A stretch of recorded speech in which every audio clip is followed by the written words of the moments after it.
ক্ষমতায় থাকাকালীন তৃণমূলের একাধিক নেতা জনপ্রতিনিধির বিরুদ্ধে কাটমানি খাওয়ার অভিযোগ উঠত, কিন্তু ক্ষমতার প্রভাবে সেসব বিষয় সামনে আসতো না। অভিযোগের স্তরেই থেকে যেত বিষয়গুলি। কিন্তু 2026-এর বিধানসভা ভোটে রাজ্যে পালাবদলের পর বিজেপি সরকারের আমলে দেখা যাচ্ছে তৃণমূলের কাউন্সিলর থেকে শুরু করে প্রাক্তন বিধায়কদের গ্রেপ্তার করা হচ্ছে। তাদের বিরুদ্ধে অভিযোগ, তাদের অফিস বাড়ি থেকে সরকারি ত্রাণের ত্রিপল উদ্ধার হচ্ছে। শুধু ত্রিপলই নয়, কখনো আবার দেখা যাচ্ছে দিব্যাঙ্গদের দেওয়ার জন্য বিশেষ সাইকেল গাড়ি, ক্র্যাচ, সবকিছুই ডাই করে রাখা ছিল তৃণমূলের জনপ্রতিনিধিদের অফিস ঘরগুলিতে।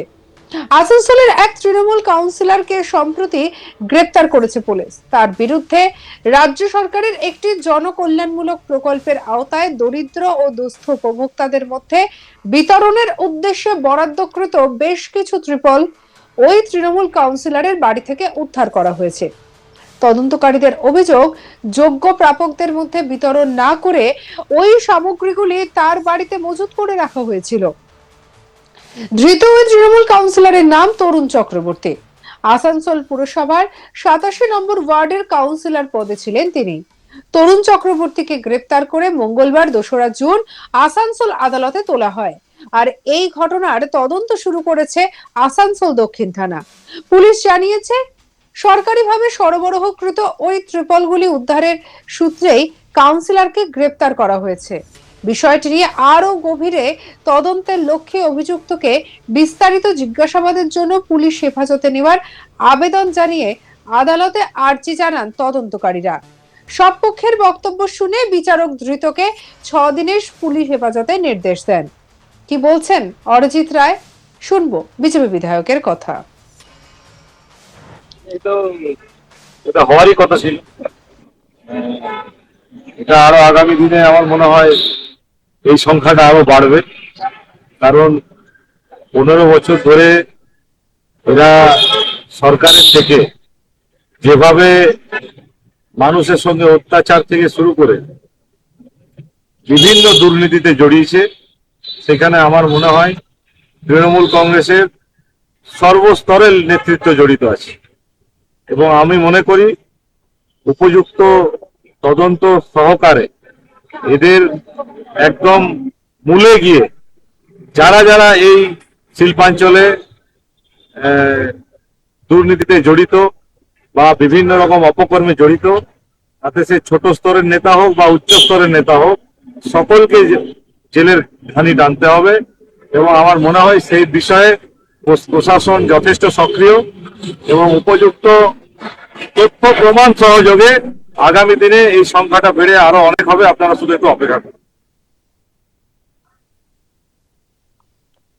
এ বিষয়ে বিজেপি নেতা রাজীব বাদ্যকর কি বলছেন, শুনবো।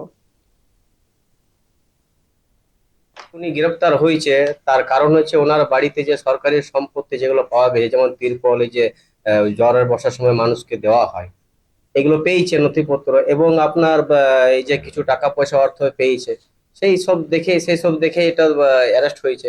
এবারে বাকিটা পুলিশ প্রশাসন নিজের আপনার কাজ করবে। ঠিক আছে, কিছু লাইট পাওয়া গেছে, আপনার তিরপল পাওয়া গেছে, কিছু টাকা পয়সা অর্থ পাওয়া গেছে, এবারে বাকিটা পুলিশ প্রশাসন নিজের কাজ করবে। হ্যাঁ, এগুলা তো বহু দেখুন, সে সময় অনেক গরিব মানুষ আসতো তিরপলের জন্য, হয়তো 10 জন এসেছে, 3 জন পেয়েছে, 7 জন পাইনি। ঠিক আছে, এগুলো তো গরিব স্টেট থেকে যেগুলো দেওয়া হলো গরিব মানুষকে দেওয়ার জন্য তো দেওয়া হয়ে গেল, কিন্তু দেওয়া হয়নি, হয়তো ওর কাছে স্টক রেখে দিয়েছিল উনি। 10 জন এসেছিল, 3 জন পেয়েছে, 7 জন পায়নি। এগুলো তো সরকারি সম্পত্তি গরিব মানুষকে দেওয়ার জন্য দেওয়া হয়নি, এগুলো ওনার বাড়িতে পাওয়া গিয়েছে। এর বাকিটা পুলিশ প্রশাসন নিজের আইন নিজের কাজ হিসেবে করে যাবে ওনারা। কিছু কিছু এটা উঠছে, দেখছি কি ওনার বাড়িতে লোকগুলা চাকরি পেয়েছে নাকি। এটা তো মানুষ দেখতেই পাচ্ছে, দেখেইছে যে ওনার বাড়ি এই চাকরি, আরো এই তো চাকরি দিয়েছে, ঠিক আছে, কিন্তু আমাদের বলা বক্তব্য জেনুইন গরিব মানুষকে দেখ, যে পাওয়ার যোগ্য, যিনি যার বাড়িতে নেই, যিনি দিনমজুরি খেটে খাওয়া মানুষ, যিনি মানুষের কাজের প্রয়োজন, যার চাকরির প্রয়োজন, তাকে দেওয়া হোক না, তাতে আমাদের কোনো অসুবিধা নেই। কিন্তু এক ঘরে যেটা তো চাকরি চলে যায়, ওটা কি তদন্ত এবারে আইনের আওতায় যে হবে তদন্ত, এটা হওয়া উচিত। এটা পুলিশ সূত্রে দাবি, ধৃত তৃণমূল কাউন্সিলর তরুণ চক্রবর্তীর বিরুদ্ধে অবৈধ বালি উত্তোলন ও ব্যবসা, তোলাবাজি এবং অন্যান্য বেআইনি কার্যকলাপের সঙ্গে জড়িত থাকার অভিযোগ রয়েছে। স্থানীয় রাজনীতির প্রেক্ষাপটে এই গ্রেপ্তারিকে একটি অত্যন্ত তাৎপর্যপূর্ণ ঘটনা বলে দেখা হচ্ছে। কারণ জানা গিয়েছে, আসানসোল পৌর নিগমের কোনো কর্মরত কাউন্সিলর ফৌজদারি মামলায় গ্রেপ্তার হওয়ার ঘটনা এই প্রথম। যদিও তৃণমূলের কেউ এ বিষয়ে মুখ খুলতে চায়নি। কি বলছেন চন্দন গান্ধী, শুনবো বিজেপি নেতার কথা। গরিবগুলাকে জিজ্ঞেস করুন, আমাকে জিজ্ঞেস করতে কিছু লাভ নেই। নিশ্চয়ই দেওয়া হয়নি বলে তার বাড়িতে পাওয়া গেছে। তার বাড়িতে ছিল, আমরা তো জানি না যে কার বাড়িতে কি আছে। আমাদের কাছে গরিব মানুষ আসতো, আমরা আপনার কিনে দিয়ে দিতাম। কাজ তো ছিল কাউন্সিলরের বা জনপ্রতিনিধি যারা, তাদের। এতদিন আমাদের অগ্নিমিত্রা দিদি যখন এসেছিলেন তখন তাকে মিষ্টি খাওয়ানো হয়েছিল। কারা খাইয়েছিলেন? যারা কাউন্সিলরের সঙ্গে ঘুরে বেড়াতেন। মিষ্টিটা এখন কাকে খাওয়ানো দরকার সেটা চিন্তা করুন। কার বাড়ি থেকে জিনিস বেরোচ্ছে সেটা চিন্তা করুন। এক একজন যদি দুটো তিনটে করে ঘর নিয়ে নেয়, তাহলে গ্রামবাসী যারা গরিব আছে তাদের তো তিরপলই দরকার পড়বে।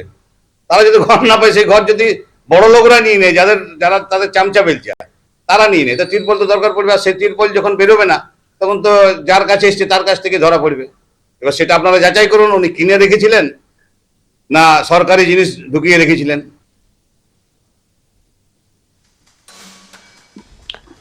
ক্ষমতায় থাকাকালীন তৃণমূলের একাধিক নেতা জনপ্রতিনিধির বিরুদ্ধে কাটমানি খাওয়ার অভিযোগ উঠত, কিন্তু ক্ষমতার প্রভাবে সেভাবে বিষয়গুলি সামনে আসতো না। অভিযোগের স্তরেই থেকে যেত বিষয়গুলি। কিন্তু 2026-এর বিধানসভা ভোটে রাজ্যে পালাবদলের পর বিজেপি সরকারের আমলে দেখা যাচ্ছে তৃণমূলের কাউন্সিলর থেকে শুরু করে প্রাক্তন বিধায়কদের গ্রেপ্তার করা হচ্ছে। তাদের বিরুদ্ধে অভিযোগ, তাদের অফিস বাড়ি থেকে সরকারি ত্রাণের ত্রিপল উদ্ধার হচ্ছে। শুধু ত্রিপলই নয়, কখনো আবার দেখা যাচ্ছে দিব্যাঙ্গদের দেওয়ার জন্য সাইকেলের গাড়ি, স্ক্র্যাচ সহ নানা ধরনের জিনিসপত্র উদ্ধার হয়েছে। আসানসোলের এক তৃণমূল কাউন্সিলরের সম্প্রতি গ্রেফতার করেছে পুলিশ। আর তার বিরুদ্ধে অভিযোগ, রাজ্য সরকারের একটি জনকল্যাণমূলক প্রকল্পের আওতায় দরিদ্র ও দুস্থ উপভোক্তাদের মধ্যে বিতরণের উদ্দেশ্যে বরাদ্দকৃত বেশ কিছু ত্রিপল ওই তৃণমূল কাউন্সিলরের বাড়ি থেকে উদ্ধার করা হয়েছে।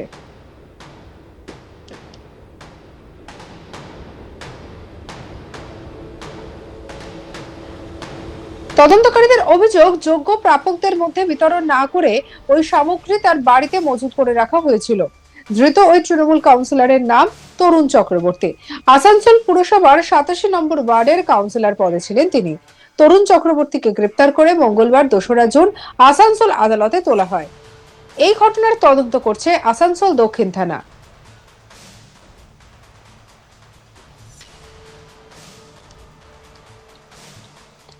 সঙ্গে রাখুন আজ তাক বাংলাকে। অন্যান্য খবরের জন্য সাবস্ক্রাইব করতে ভুলবেন না।